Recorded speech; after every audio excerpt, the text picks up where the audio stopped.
Why are you running for city council? It fits into my wheelhouse. What sparked me was one event when the firefighters and the police officers were attacked by the budget.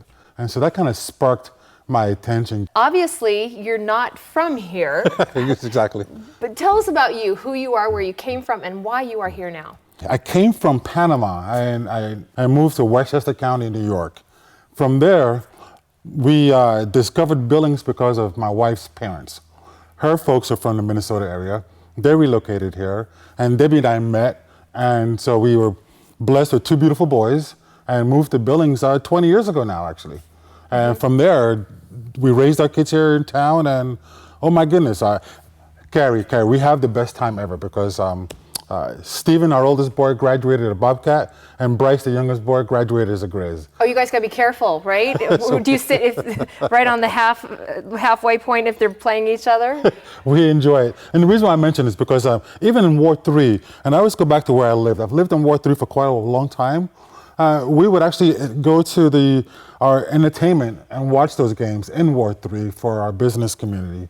So yes, I enjoy where we live. Well, and I've had the pleasure of meeting your family, and they're just delightful. And you guys have really been a huge asset to the community for over the years too. So you would be a great city councilman. Well, thanks. Well, I got to tell you the difference between my opponent and I.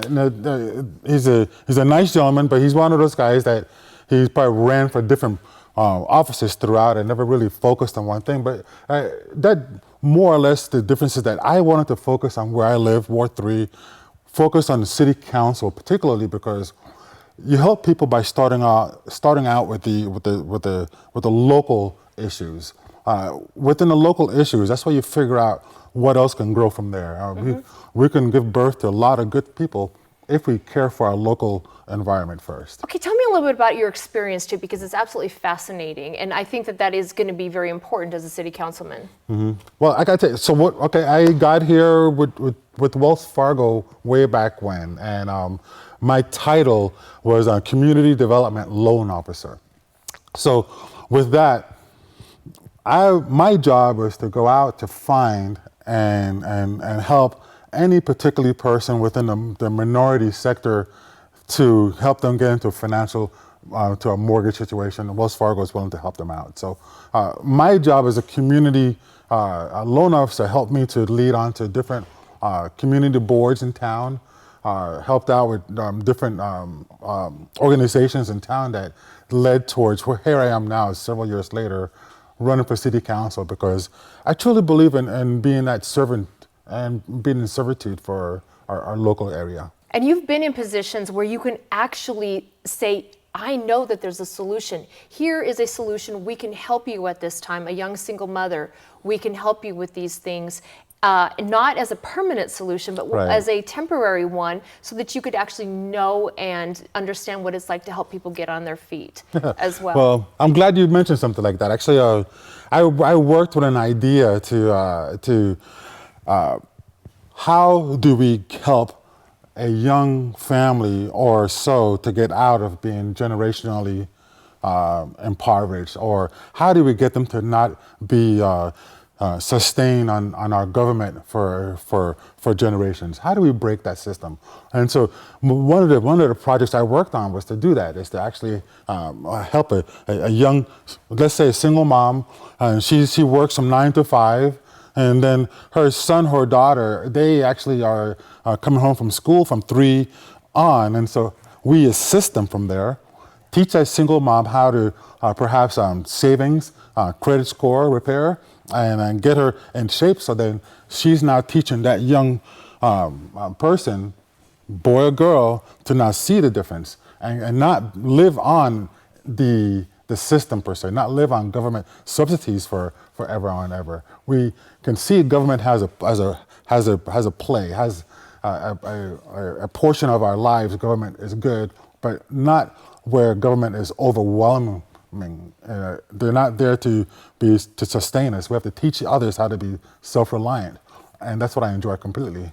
Well, and one thing that you and I had talked about earlier was that government does not create wealth, but people do. And so how do we help folks figure out where their place is, what they do well, how they can contribute. And you have that experience, and that's really important. Tell me, what else is other experience do you have? Well, let's see. There was a time I would claim I had a golf score, but more or less, no. I've always been in helping folks. So, for instance, I'm currently a real estate agent. Okay, so with that in mind, and a realtor then will hold a person's hand and take them through.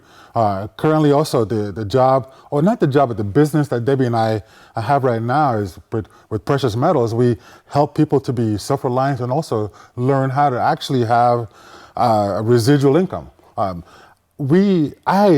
I say we because there's a group of us. I mean, we enjoy actually teaching folks how to get dusted off, and how to get better at things and so forth. And there is a helping hand, and that's what we like to do. Enjoy teaching that. And we had talked earlier too that it's okay sometimes to be uncomfortable, because sometimes your best next step comes from being uncomfortable or having to be creative and figure out what you need to do at this point. Being uncomfortable, I gotta tell you, as a man, as a black male, and in our Bible Belt society, which I thank goodness was very proud and glad to find through my wife, being uncomfortable is one of those things you describe as an immigrant when you first come and you're learning through how do you speak the language, how do you acclimate, how do you make it work, and I gotta tell you, there are times that yes, I still feel uncomfortable, but through what I've learned in our society and what I've learned through our educational system and being here in Montana, it's actually been a blessing for us. And for a guy like myself to more or less shine in a place where you're welcomed if you're just not acting a fool. That's important. Our city right now is growing at approximately a little over 1% a year. Yes. And so we've heard some clamor out there that this isn't enough, or you're anti-growth if you think that this number's okay. What do you say about where we are, how we're growing? We've grown a little over 8% in the last 7 years, or between 2010 and 2017. We've got about 5,000 businesses out there, a little more than that, 110,000 people within the city. What do you think this looks like and as a councilman, and what would your job to be to help manage all this? Well, I think overall, our growth is good overall. Especially, it sounds like this growth that we have going on in Billings is manageable. Now, let's plan for the growth as we are thinking today for planning for tomorrow. We have to somehow or another stop thinking about the present and follow along. Okay, so if we're going to grow at 1% or 1.5% or close to 2% per year, let's say, in 20 years, have we planned for that future? Have we done things in our community to make it happen, to receive it? And part of that is actually attracting different businesses. So then how do you attract the businesses when we also have a low unemployment? And so we have fun problems to have. And that's why I think collectively in the city council, my broad experience bringing those thoughts collectively and asking the questions to then perhaps bring the future thinking.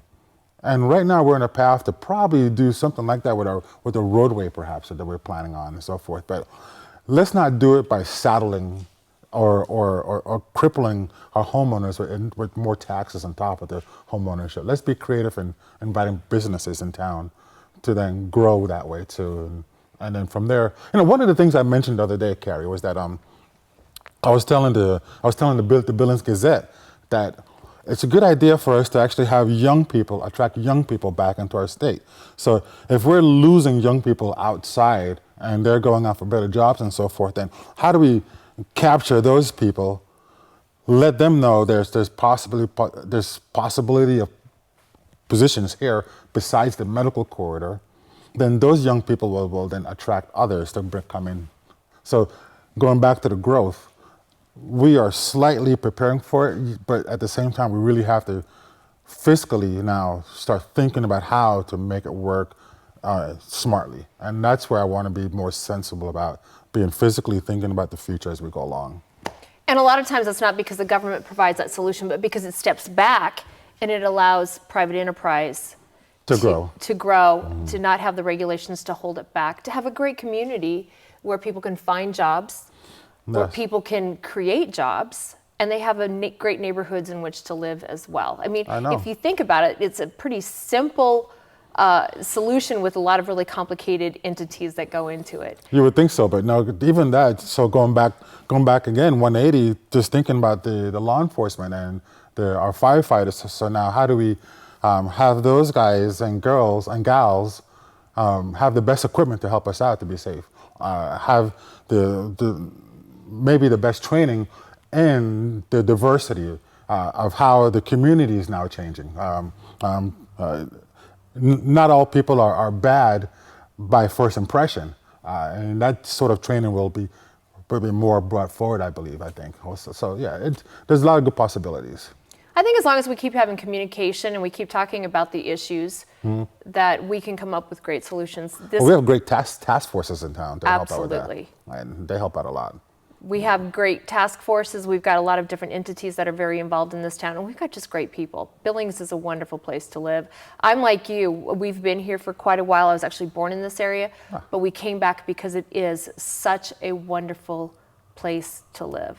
I believe so. I really believe so. I do believe that full-heartedly, and that's also one of the reasons why I'm running for city council. So it's so hard to pinpoint one item, but there's a collective of things that brings me to, it actually makes me feel goosebumpy right now, telling you the truth, why I want to run for city council and help, because we can make a difference. It's kind of like all these things in your life you've kind of pulled together, and it's time to go forward. It's time to take all of this experience, who you are as an individual, as a father, as a husband, as a neighbor, as a businessman, and say, I have what it takes to be a part of the city council.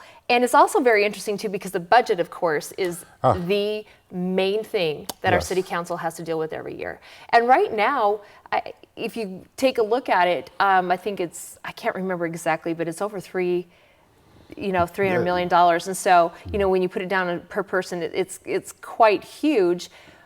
But, and that's something that if we have growth within the businesses, we can continue to sustain, that budget and keep going forward. But what experience do you have with budgeting that will be very helpful as a city council member? Well, I got to tell you, so as a city council candidate, actually, I'm still a candidate. Oh, that's right.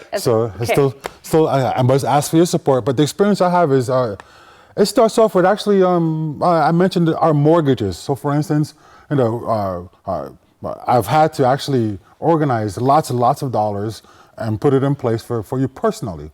Not just that, then. So now the other organizations we're part of too, we had to have a decent sized budget to keep it balanced and stay positive, including our personal lives. We have somehow or another have to balance our checkbooks and so forth.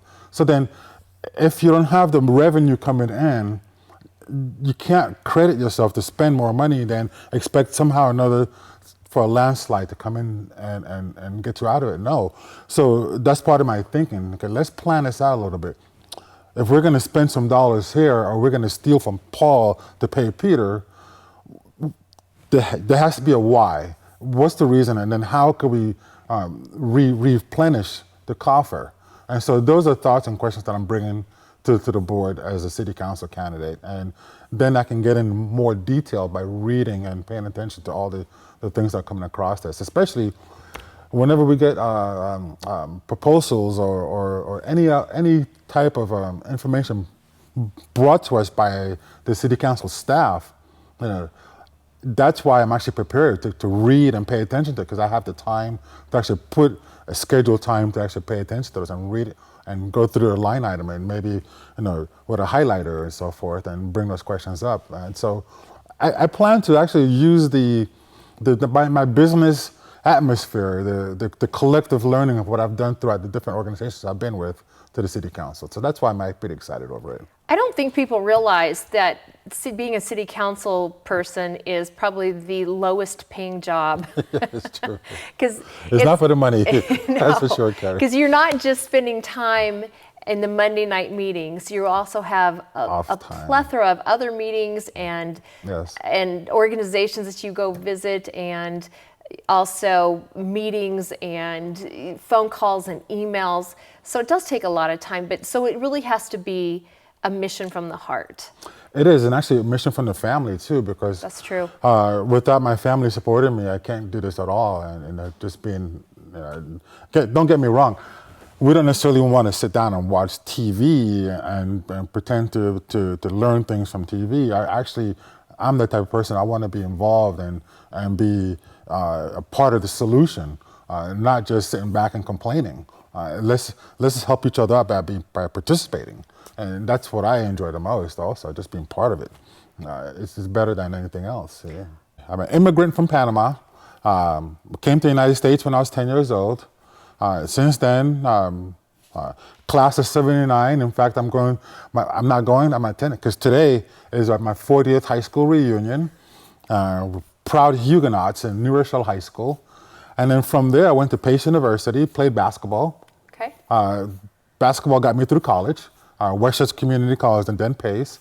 And then had the fortunate nature of working for IBM for a while, and then through them, that's how I kind of figured out I wanted to join the Marine Corps. Oh, so, raw double dog, there you go. Yeah. Exactly. I'm married to a former Marine myself. Just I remember that. And so the Marine, I got to tell you, was that for a guy like myself, it was the best tough love that a guy could guys like myself needed it. Mm-hmm. And that really helped me to grow as a person and as a man. And then Debbie and I met, and then from there, it's just been pretty good. And then now Debbie's helping you grow. Exactly. Right? Together as we go. Exactly. So together, it's been good overall. I enjoy listening to two sides of a story and then putting that together. I enjoy paying attention to what would work, using the facts, not using the fourth or fifth party opinion that's already been diluted, using the facts in front of you. The difference between my opponent and I is that I am more for us in Billings. We're here. I'm not going to worry about the national agenda, because we have to first fix us and be part of a growing community. Well, there's some reasons why Billings can sustain hard times, and they do it very well. It's because of who we are, because we do have industry, because we have the colleges, because we have medical industry, because we have agriculture. And so we tend to inoculate ourselves from recession fairly well. I mean, not totally, but because we are a very tough people. Exactly. We hear, there's going to be 8 inches of snow, and we don't say, snow day. Like, all right, put the boots dust on. Dust it off, and here we go. Exactly. But we do need help with snow removal, which has been getting better, actually. The side roads, actually, it has. It's been getting a lot better over the years. So our city council actually has been helping in that area. So, well, I look forward to seeing you on television on Monday nights, and thank you. And I think you'd make a great addition to our city council. Thank you very much. And we've been talking with Aldo Rowe, candidate for City Council, and we'll see you next time. I'm Kerri Crowe.